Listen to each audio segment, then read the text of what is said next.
So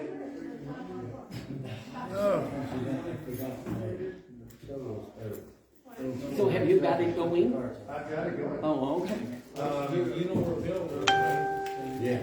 We live about 3 miles, 4 miles. Yeah, we were gonna go to I didn't have the president shooting this week. Glass of water? Hello, everybody. Just got back from caroling, and so we're putting everything together. We'll be right with you. I've got to get a couple of things. Hello, everybody. Hello, everybody. We're putting everything together. We just got back from Christmas caroling, and so let me get a couple of things, and I'll be right with you. Yeah, they would be. You saw it from here down. There you go. That works.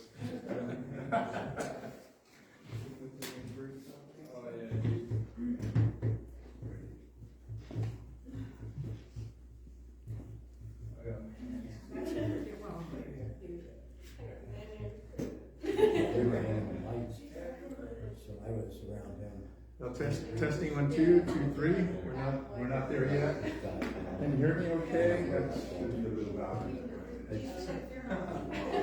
Fear is not a says hello. fear of the Lord is wisdom. 1, 2, 2, 3. Alright. Testing 1, 2, 2, 3. Hello. Does everybody hear me okay? All right.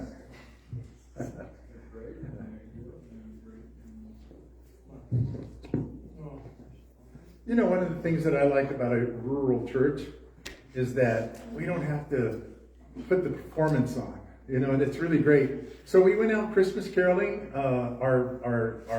We had great plans. We had great plans to go out Christmas caroling, and Ron was going to play the guitar, Susie was going to lead us and everything, and Patty was going to be along with us to set some things up for us and everything.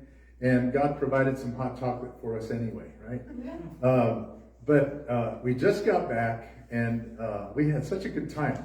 And we only went to one place, which was great. It was a lot of fun. And so it's great to be here with you guys again Wednesday night at 6:42. So at 6:42 we are here with you, and hope you're enjoying your Christmas time and your season. This just getting out just a little bit sure does make a difference, didn't it? It made a whole difference. So I do have gifts for you. For those of you that are here, these are bookmarks. These are bookmarkers, and every year there's an artist. I have an artist in my family, and she loves doing this kind of stuff. Okay, and these are bookmarkers, and they just have it's paint on canvas, and I like bookmarks. You know, because I'll have two, 3 books going at the same time.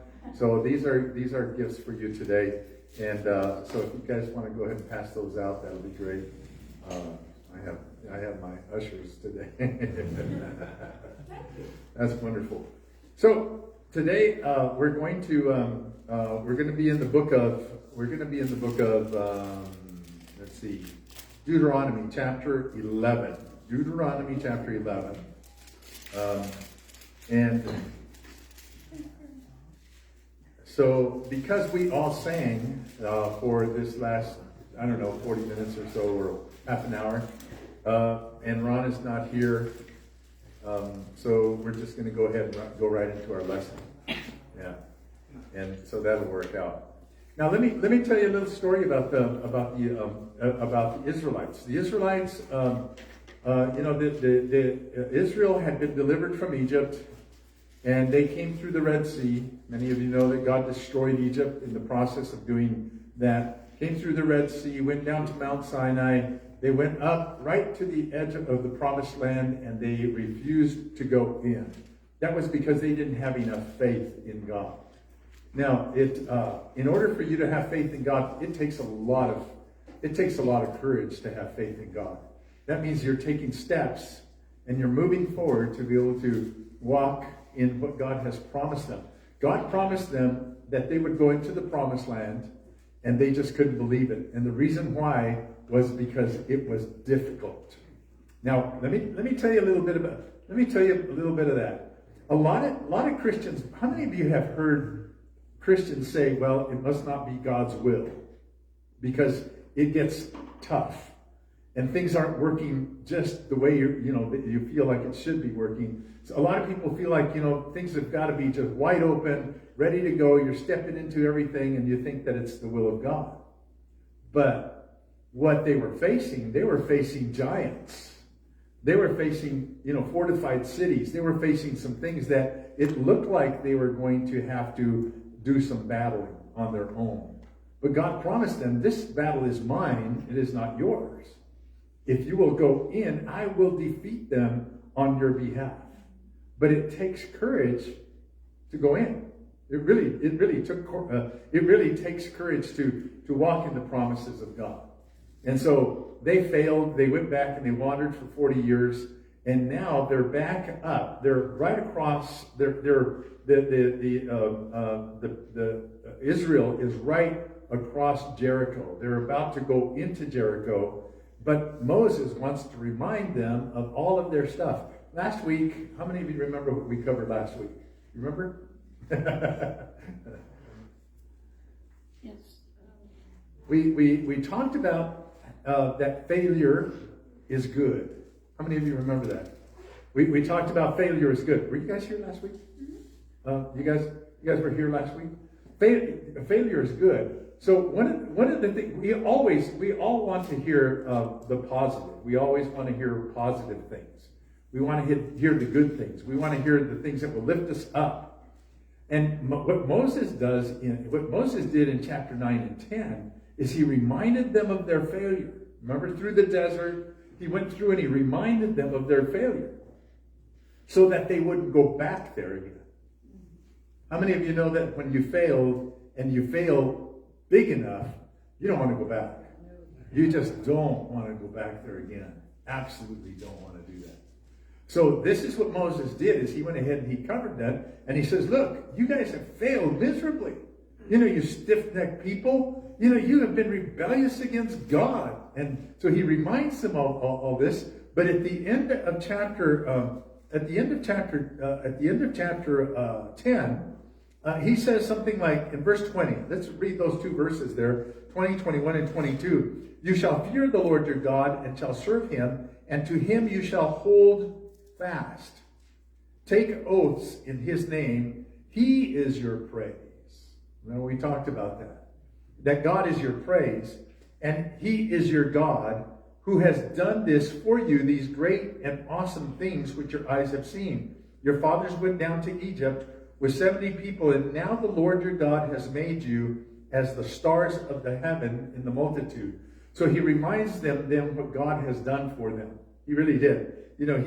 He told them, you don't forget the Lord, walk in his commandments, and it is God who made you this great nation. You started off with 70 people, now you're a great nation. And so remember that.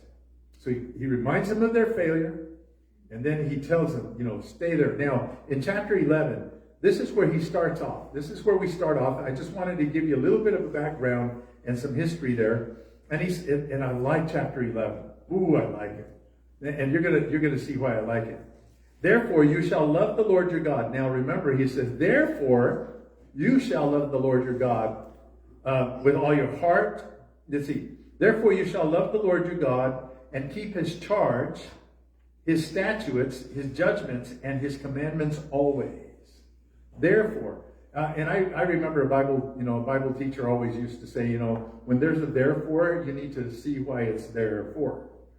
And you got to understand. He says, therefore, he went through all of this history there, and he says, therefore, now you shall love the Lord your God. I love God.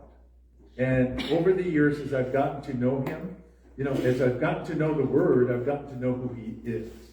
And then I've been able to prove him out. I've been able to prove God out, and God is a faithful God, isn't he? God is a very faithful God. And he is a jealous God. So he has called us to serve him and obey his commandments. Now, one of the things that, and many of you that have been with me for a long time, and even on Facebook, you know that To obey his commandments means that I'm gonna go ahead and believe what he says. God created the heavens and the earth in 6 days, and he rested on the seventh. That means I believe in creationism.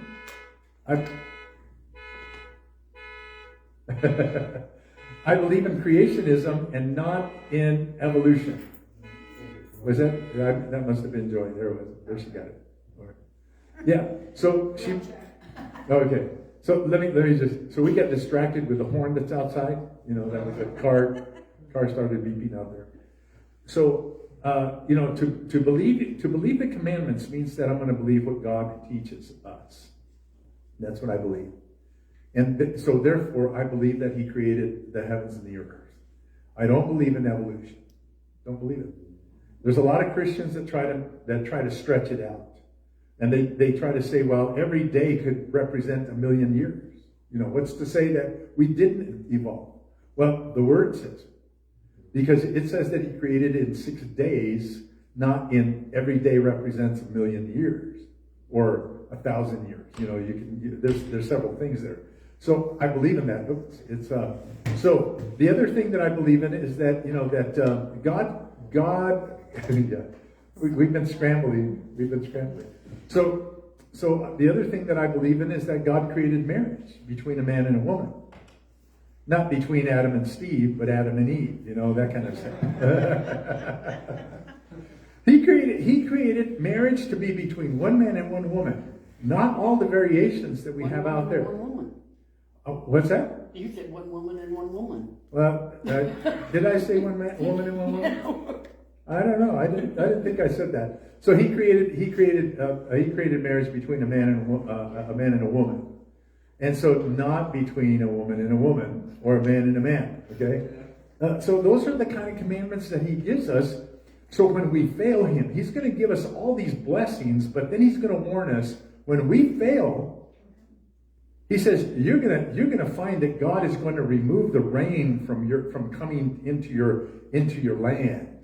In fact, he said in Egypt you had to water all your gardens, you had to water the land like you would a garden. He says, and I like this. He says, but the land that you are going into, the Lord watches over it. I want you to see this. Well, and this is part of ancient Israel and how the nations would view certain things. The other nations, you know, the Ammonites and the Canaanites and the Moabites and all those guys.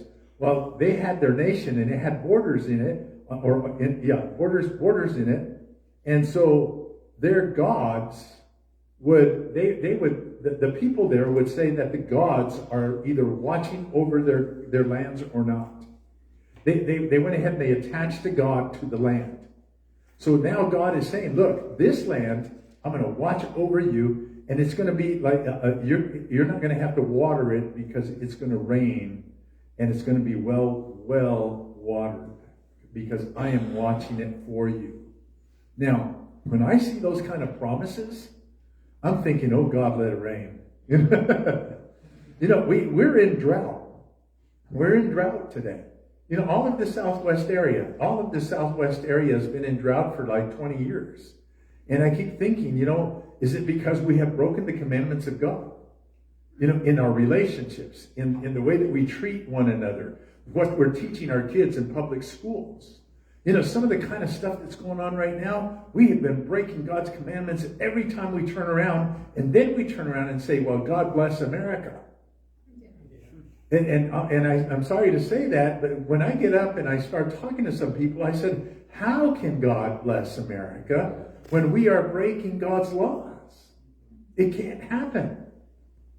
But in this chapter, what he's doing is he is encouraging us to turn around and serve him so that we may be blessed. And you'll see it. So I kind of give you a summary, and I like to do that. I like to give you to where we're going, and then we'll look at the scriptures so that you'll really be able to hear what he says. And then I'm challenging us to be able to stand on the promises that Jesus has given us, because Jesus is the one that has brought us into that covenant. He has brought us into that relationship with God so that God can bless us. And I like that. I really, really like that fact. And then the other thing, just to catch up my these guys here and CJ here and Dave, is just the thing that I've been centering on is that the people of God were called the Israelites, and they had a heritage because God made them promises. And we too, as Christians, have a heritage. We celebrate Christmas. We celebrated Thanksgiving. That's all part of our Christian heritage. And I have been hitting on heritage a lot lately. And this is who we are. We're Christians. And we have the blessings of God upon our lives, and we can move forward with those things. But we also need to understand how God works. Because, if we sin, we can't believe, we can't walk in the blessings of God, because the wages of sin is death, but the free gift of God is eternal life through Jesus Christ. And so that's one of the things. So let's look at chapter 11. He says, "Therefore you shall love the Lord your God and keep his charge, and his statutes," or his ordinances and statutes, "his judgments and his commandments always." So that's why I talk about marriage. That's why I talk about being against abortion. I talk about all those kind of things. Not cheating on your neighbor, not stealing from your neighbor, and that kind of thing. "Know today that I do not speak with your children whom have not known and who have not seen the chastening of the Lord your God, his greatness and his mighty hand and his outstretched arms, his signs and his acts which he did in the midst of Egypt to Pharaoh the king of Egypt and to all his lands." He said, I'm talking to a people. He says, "Know today that I do not speak with your children who have not known God, but you have witnessed these things." You witnessed the destruction of Egypt and Pharaoh. You witnessed these things, okay? So he's saying that. He says, "The signs and his acts which he did in the midst of Egypt." Verse 4, "What he did to the army of Egypt, to their horses, their chariots, and how he made the waters of the Red Sea overflow them as they pursued you, and how the Lord had destroyed them to this day." Now, he is reminding them of what God has done.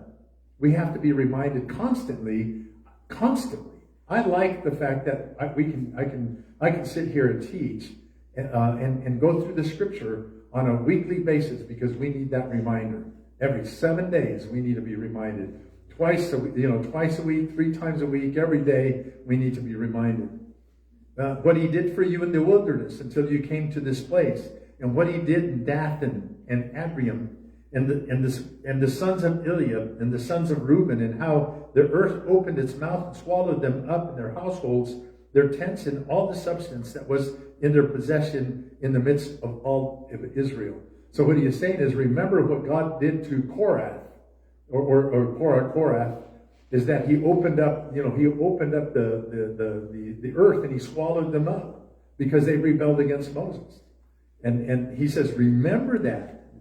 But your eyes have seen every great act of God which he did. Therefore, again, he reminded them what God did for them through this time, and how he judged certain things. He judged Egypt.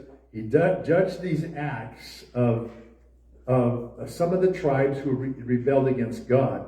He says, therefore, you shall keep every commandment. Okay?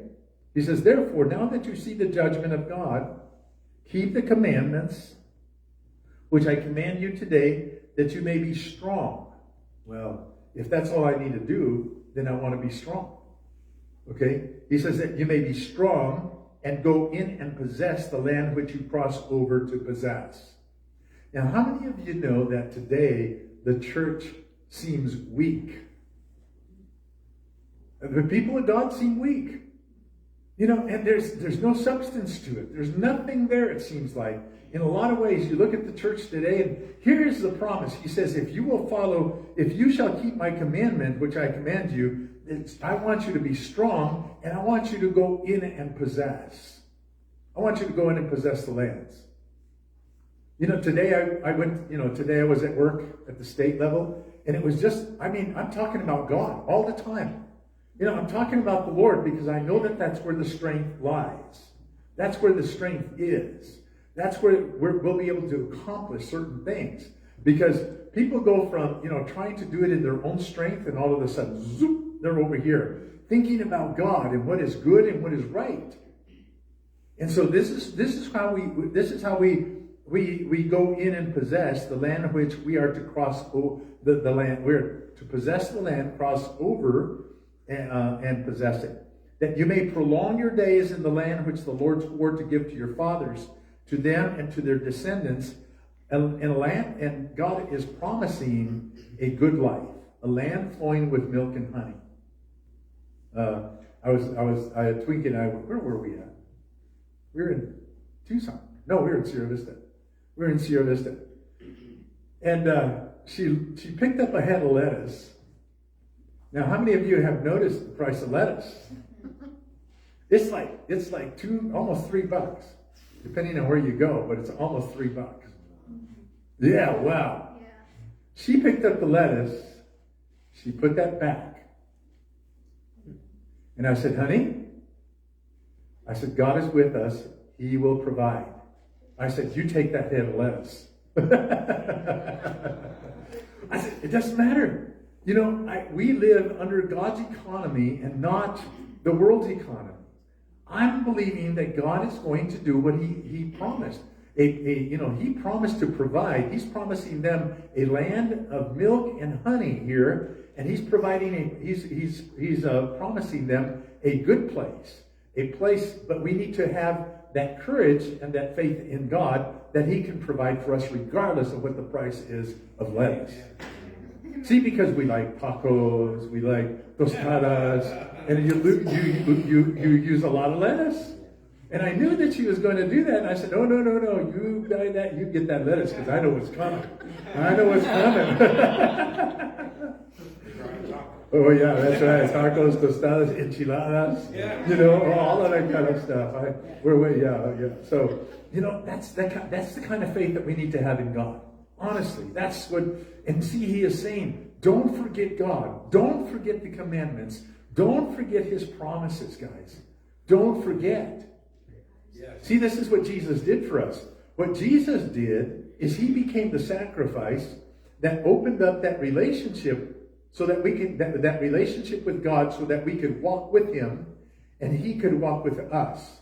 So that we could walk side by side, and I could be in Him and He could be in me. And all three, and just be with God. We are His people. I am a Christian, and I have a heritage, and that heritage is the promise of God in my life.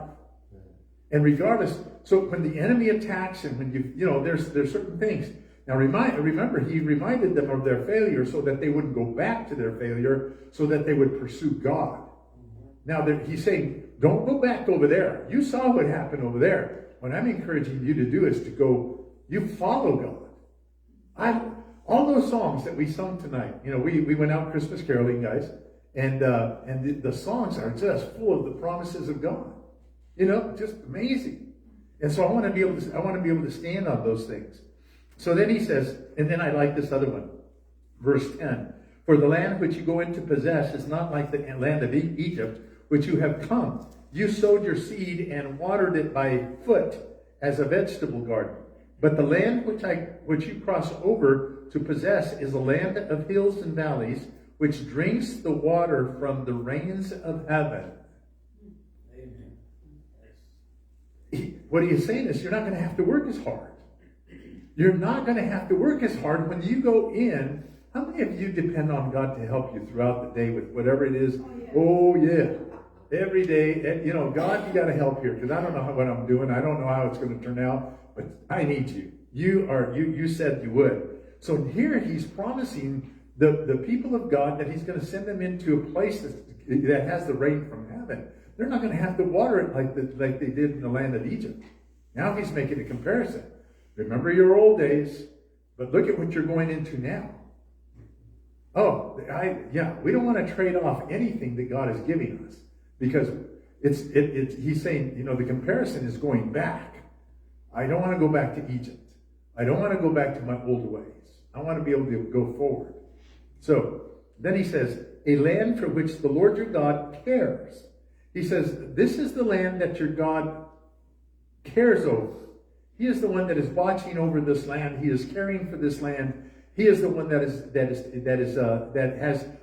he has special interest in this land, is basically what he is saying. For the eyes of the Lord your God are always on it, from the beginning of the year to the very end of the year. You know, I believe that if our nation would begin to turn, even our state would begin to turn and do what is right, I believe that the drought would be lifted. Honestly, I do. This is the promise of God. And so when, I know that we're going to be talking about water policies and drought and all this kind of stuff. I've been in discussions with that. So I'm going to be bringing this element up to them, is that we need to be able to see that God needs to be on our side. He needs to be on our side. And we need to be on his, and the way that we secure that is to follow his commandments. And for the Christians in the early church is to be able to give time to God so that we need to come to church. We need to have that fellowship. We need to tithe. We need to love one another. We need to treat one another with respect, honor, and lift one another up is what we need to do. And just enjoy the goodness of God. I am so celebrating this Christmas season. I am so celebrating it. And just enjoying the music. We just went Christmas caroling. We didn't do a whole lot of it, but it was just enough to lift our spirits and do some of that. And I enjoy that.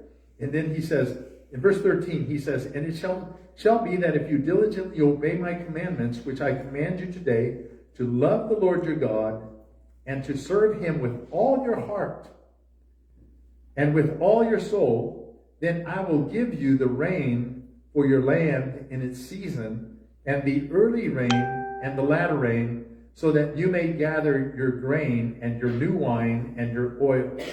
I will send grass on your fields for your livestock, that you may eat and be filled. I like that. Yeah. I like that. And he says, take heed to yourselves, lest your heart be deceived, and you turn aside and serve other gods to worship them. Now, how is that done? Now, parents, I'm going to tell you one thing right now, and it's going to hurt your feelings, and you're going to be thinking, no, it's not happening in my city. It's happening, guys. When you put your kids in public school, they are teaching them to serve other gods. Yes. They are. You find that the LGBTQ community right now is promoting that at the first and second grades with their teachings. He said, be careful that you don't move in that direction. In order for us to be able to find the blessing of God, that's got to change. That's got to change. And it's not going to change from within. You parents have the power to pull the kids out either and get a group of parents to go ahead. If you don't feel comfortable to teach the children yourself, get a group of you together and get one of you to go ahead and teach those kids. Get some good curriculum. I can sell you a good curriculum. Honestly, I can. Because, we have a Christian school here and we buy curriculum. And we can direct you in that area. That is what you call school choice.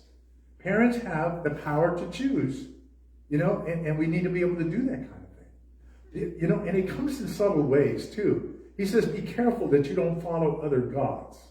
God created us to be free. We're going to stop there in that verse 18, 17. God created us to be free. Okay? He created us in his own image. He created us in his own image. And God is a sovereign God. We have a free will so that we can choose one or the other. Look at how subtle certain things come up. The other day I went ahead and I prayed a prayer for our LD, it was the LD 14 group. No, it was something else. Where was I? And I mentioned that there's good and there's evil, and that we need to serve one or the other, but you can't stand in between. You just can't do it. And what, our battle politically is a good and bad kind of a position. So I had a friend of mine that came up, and I know where he stands a little bit, and he says, Lupe, not everything's black and white. Not everything's black and white. And I said, what do you mean? And he said, well, look at computers. He's an IT guy, He says, look at computers. He says, you can't say that they're bad or good. I said, and see how subtly that came? I want you to realize how subtle that came. And sometimes I got a quick response, and sometimes I don't. And that's okay, because we all do that. And I looked at him and I said, you know what? But everybody has a choice on how they're going to use a computer. Because computers are like money. It's amoral. Amoral means that it's neither good nor bad. So, when you put morality behind it, you're saying it is good or bad. Now, and he said, it could be used for good or bad. And I said, that's where the choice comes in. That's where it becomes black and white. That's right. It becomes black and white. See, now we've got a choice. We've got to learn how to choose. And see, when he says, take heed to yourselves, lest your heart be deceived, and you turn aside and serve other gods and worship them. Pornography is a huge thing going on today. And it's designed to destroy the family. Yes. It's designed to destroy the man's heart and draw him away from the structure or the institution of the family that God has created. And you can't allow yourself to go in that direction. And it's a moral choice. Yes. We need to make that moral choice. Now, there was another discussion I had the other day, and it deals with our free will and the freedom that God gives us. Okay? I was in a discussion, and I was in training. I was in training up there at up in Phoenix, and one of the and so we were all thrown in together, which I enjoyed. I liked the fact that we were all thrown in together, Democrats and Republicans. We were all training together. We were all eating together. We were talking together. And one of the guys come up to me, and he's looking at me like, oh, he's an R, I'm a D, And he asked me a question, and he says, how do you feel about labor unions? Labor unions. Yeah. That's exactly what I said. I didn't just say come out. I didn't come out and just say it, because I'm a teacher. And I said, labor. I said, I'm a free market guy. And he looked at me like, what? I said, that's right. I said, I'm a free market guy. I said, what you have, you have labor unions to try to help a group of people, you have a group of people that's not happy with management, and they're trying to negotiate. That's the word I was trying to find, negotiate. They're trying to negotiate good things that they believe that the management is not doing right. And I said, when you do that, you're making this group of people, now watch this, dependent. God wants us to be free, not dependent. Listen to that. Watch how the conversation went. I said, the unions are making the workers dependent on the union, just like the corporation. See, these workers believe that they don't have a right as an individual to get paid what they're worth. So they rely on the union to speak for them. Free market says, if I'm not happy with my employer, I have the right to find a better job. That's exactly what I told him. Free market protects both, watch this, both the employee and the employer. Because if you have a bad employee, the employer should be able to fire that person. Flat out, just fire them. Not if he's a union member. That's right. Not if you're not a union member. See, that's what happens. Exactly. It just wonkies everything. Just wonks it up. So I'm describing this to him. And he says, but we are on the one side. And he says, well, what happens if they're so poor? These poor Mexicans, they can't do anything for themselves. We can. Yes, they can. See, that because, he's in Yuma. He's talking about the farmers. He's talking about some of these guys coming in. They can if they're taught right. You have the dignity. You have the power to choose. You have the freedom to be able to say to your employer and in mass, we're leaving. We're leaving. Because you're not treating us right. We're quitting. We're going to go find another job. But what if they can't? What if they can't afford it? Now, that is on them. Because if I could, we have to keep ourselves out of debt enough to have the freedom to move when God calls us to move. So when he talks about take heed to yourselves lest your heart be deceived, you turn aside and serve other gods and worship them. See how that works?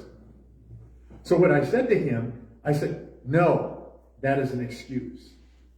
When he said, what if they can't help themselves? We're from the government. We're here to help you. Or we're from the labor union. We're here to help you. See, once you begin to understand these kinds of principles, you begin to learn how to live freely. And you learn how to depend on God as an individual. This is one of the things that's really, really great about our country in the Constitution. The Constitution protects the right of an individual. Your individual rights, that's it.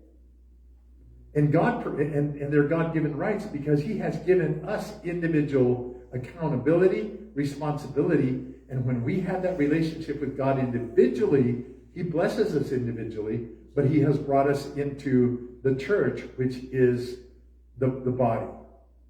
See how that works? So we have to stay alert on some of this kind of stuff because it's out there. They're trying to, what was it that Jesus said? You shall know the truth, and the truth shall set you free. I don't want to be in bondage to the socialist stuff out there. And I'll tell you what, people are out there with a handout. How many of you know that right now it's really hard to find find workers? Oh yeah. Yeah. It's jobs are available. It's hard to find workers. A lot of the restaurants out here are, they're staying home because of the unemployment. If you're receiving unemployment, you're looking at your check and thinking, well, if I get hired for this amount, I don't have to go anywhere to get the same amount. I'm going to stay home, enjoy the kids. It is a tactical move of Satan to put us under bondage of communism and socialism. Yes. It is. Yes. It is. It's anti-Christian. Yes. It's anti-liberty. What it is, really is. It is Marxist. Really is. So you begin to see some of that kind of stuff, and you say, "No, I don't want your money because I want my dignity." Because I'm created in the image of God. And he said, you will work and just like God did, and I will rest one day a week, and I'm going to find my dignity, and I'm not going to subject myself to your system just because you think that I should, and then you entrap yourself. And there's entrapments with that kind of stuff. See how a lot of people try to get off of welfare. Yeah, same thing. It's hard to get off of welfare, folks. Really, it is. God promised some things for us. And that's what we need to do, is stand on it. Even, and there's nothing wrong with having big and then downsizing. There's nothing wrong with downsizing. If God is providing that much, well, downsize. It's all right. It's not bad. As long as you stay free. Boy, I can keep going. I can keep going and going and going. A lot of Christians have a hard time defending the Second Amendment. Thou shalt bear arms. If you go to the story of Esther, it was it was Haman that came against the Jews. He wanted to annihilate them completely. He wanted to get rid of them, and he got a policy through the king to get rid of the Jews. He said that the king signed off on it and said, go ahead and attack God's people if you want to. If you want to do that, just go ahead and do that. That was just the king that did that. And then he realized, well, wait a minute, my wife is a Jew. What are you going to do? Well, what? I wasn't paying attention. And the king, through his wife, went ahead and reversed that. He wasn't able to get rid of the law. All he said was Jews, You are now able to defend yourselves. A Second Amendment. A right to bear arms. The Jews attacked their enemies. And the king said, hey, that's their prerogative now. Yeah. Yes. A lot of Christians have a hard time defending the Second Amendment. I don't see a hard time defending No. that. You defend your person and your family and your faith. Yes. We can do that. So God bless you. It just it wasn't such a quick one, but it's still good.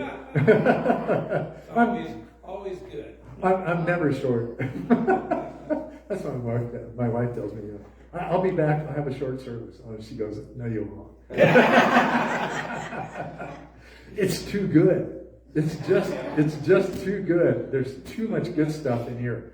So next week, if you'll remind me, we'll be in verse 17. It says, "Lest the Lord's anger be aroused against you, and He shut up the heavens, so that there be no rain, and the land yield no produce, and you perish quickly from the good land which the Lord is giving you." Oh my goodness, folks! Just those 5 things that I just mentioned right now. At the end of this, listen to how that applies. And therefore, you shall lay up these words in your heart. So let's keep God as our focus, and let's just keep going forward. This next week, let's just celebrate the Lord's birth. Amen. Let's just celebrate the Lord's birth. God broke open the heavens and began to move. Jesus was born in a manger as a baby, and yet He is the King of all. He is the King of Kings and the Lord of Lords. And we know that every knee will bow and every tongue confess that Jesus Christ is Lord. Yes. Amen. Amen. Amen. Glory is in. Yeah. He's been wanting to sing the glory all night. Deo, Gloria,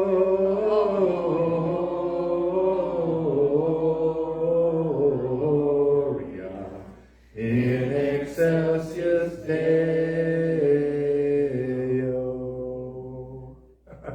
I was wanting You've to been do wanting to do that all night night. long. He was hoping we bail him out. Oh, I love doing this, guys. And let's keep our brothers and sisters in prayer. There's a lot of them who are sick tonight, and they'll recover. They've just got a flu bug. I've got a friend of mine who says, "Isn't that amazing that we've cured, the common cold and the flu?" So just keep them in prayer, though. They're going through a rough bit of it. On Friday, we do have a Christmas Eve service, and we'll be doing that at 5:30. Have some songs, and hopefully that one will be a short one. Promises. That's right. God bless you all. Oh, did you all get a bookmarker? And wanted to make that as a gift from the church. So, God bless you. See you, everybody. God bless you.